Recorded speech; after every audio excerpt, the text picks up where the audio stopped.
بسم الله الرحمن الرحيم. Assalamu alaikum wa rahmatullahi ta'ala wa barakatuh. Toujours la vie continue et on continue notre formation sur notre module. C'est le système CFAO. Toujours avec vous, votre formateur Ahmed Mjidila, sur notre module, comme je viens de dire, conception et fabrication assistée par ordinateur.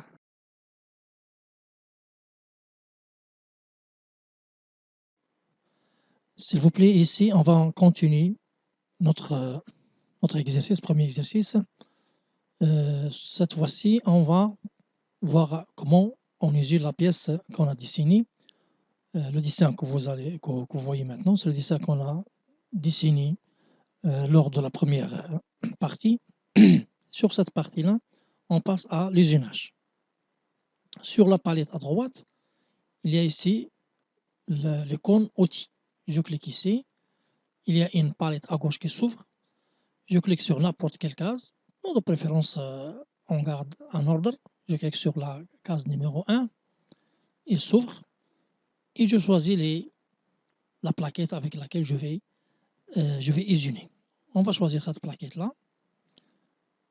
Puis on précise la position de l'outil sur la machine. Je choisis la position verticale, comme ça. Ici, les dimensions des plaquettes. Bien sûr, je change selon la plaquette que j'ai réellement sur la machine, les monter sur l'outil. Numéro de correcteur par défaut. Puisque c'est la case numéro 1, il me propose le correcteur numéro 1 que je peux garder, comme je peux le changer. Pour cette première application, on va choisir un seul outil pour ébauche et pour finition. Si j'ai un autre outil, je clique deux fois ici sur la case numéro 2 et je choisis l'outil qu'il faut.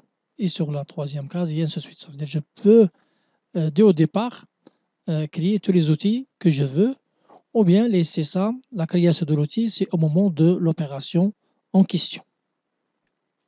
Puisque nous allons faire une seule opération, j'ai choisi un seul outil, on va faire une seule opération de chariotage, d'ébauche et de finition en même temps.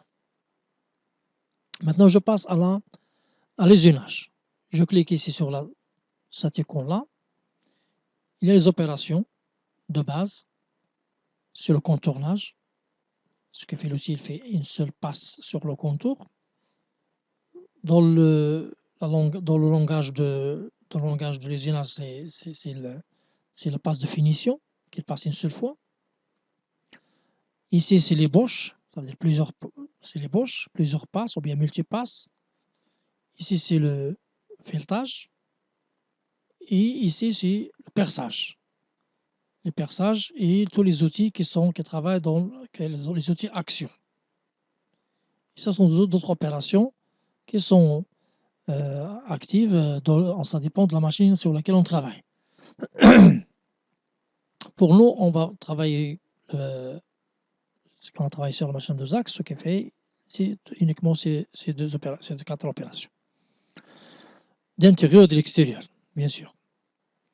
Pour l'ébauche, je choisis cette icône, je la glisse ici. Je vais associer l'outil avec laquelle l'opération va être réalisée. Et j'ai une fenêtre de discussion où je dois fixer les paramètres de coupe. Tout d'abord ici, on voit ici que DE signifie diamètre extérieur. C'est notre cas. Si par exemple j'ai le travail d'intérieur, comme ici, DI, travail d'intérieur, c'est comme ça. C'est l'alisage, les travaux d'alisage. J'ai un travail, par exemple, une opération de dressage, je clique ici. C'est-à-dire le travail se fait sur la face avant. Notre cas, c'est un travail sur diamètre extérieur. D'accord, je clique ici. Ici, je ne touche pas, ce qui fait je travaille uniquement dans un sens. L'outil va couper dans un seul sens. Puis j'ai un travail de tournage. La profondeur de coupe, je choisis par exemple 2. Ici, il y a autre mode de tournage qu'on verra par la suite.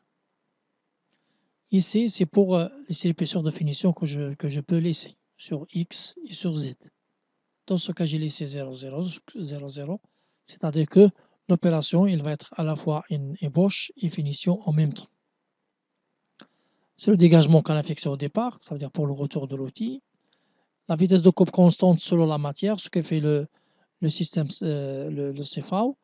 Ça dépend de la matière de coupe, ça dépend de la plaquette de l'outil. Il va proposer une vitesse de coupe qu'il va garder. D'accord?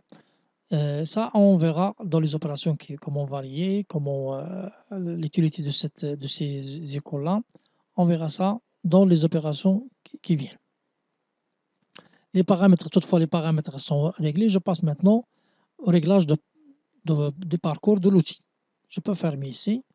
Sur le parcours de l'outil, par exemple, je clique sur n'importe quelle ligne à usiner. J'aurai les connecteurs, ce qu'on appelle les connecteurs.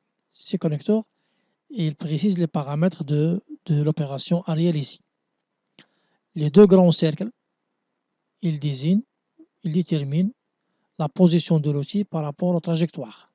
Ce qui est fait dans notre cas, le cas de chariotage extérieur, ce que fait l'outil, il se trouve ici, d'accord, c'est en haut ou bien c'est à droite des trajectoires. Les deux flèches ici, la flèche qui est bleue, d'accord, ça désigne le sens de coupe. D'accord, la flèche est dans la bonne direction. Ces connecteurs-là, je dois préciser l'élément de départ et l'élément de fin. L'élément de départ, il est désigné par ce rectangle blanc. Je le pose ici sur le chanfrein, ce qui fait qu'on va commencer notre usinage par le chanfrein. L'élément de fin, c'est ce diamètre-là. Je le désigne par le rectangle noir, comme ça. Le rectangle et le petit cercle là-bas, ils vont ensemble, toujours. Ce qui fait ici, je peux glisser dans la même direction de chanfrein pour préciser le point d'accostage, le point de démarrage de l'usinage. Ce qui fait l'outil, il vient ici. Ici, il va amorcer son usinage jusqu'à où il trouve le point noir que je peux glisser ici. Maintenant, j'ai la trajectoire réelle de l'outil. Il part de ce point blanc vers ce point noir. Et comme ça, j'ai terminé le réglage de l'opération. Je clique uniquement sur créer et le système, il va créer l'opération que je vois ici en rouge. Ce qui fait, ce sont les passes effectuées par l'outil. Je peux simuler cette opération pour voir s'il y a des problèmes éventuels. Il me suffit de cliquer ici sur cette icône. Voilà. Et je peux tourner le brut comme je veux, dans la position qui me convient. Voilà. Et je peux régler la vitesse de simulation par ce curseur-là. Je diminue un petit peu la vitesse.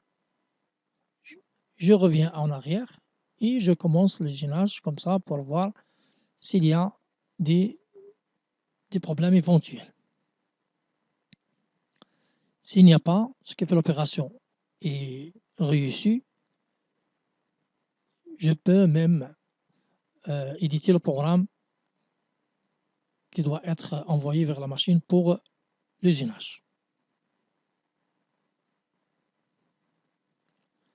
Voilà, comme ça, je vois que l'opération s'est effectuée sans aucun problème, sans dysfonctionnement. Ce que fait l'opération, elle est prête, elle est valable. Maintenant, je peux éditer le programme. Je clique ici sur cette icône.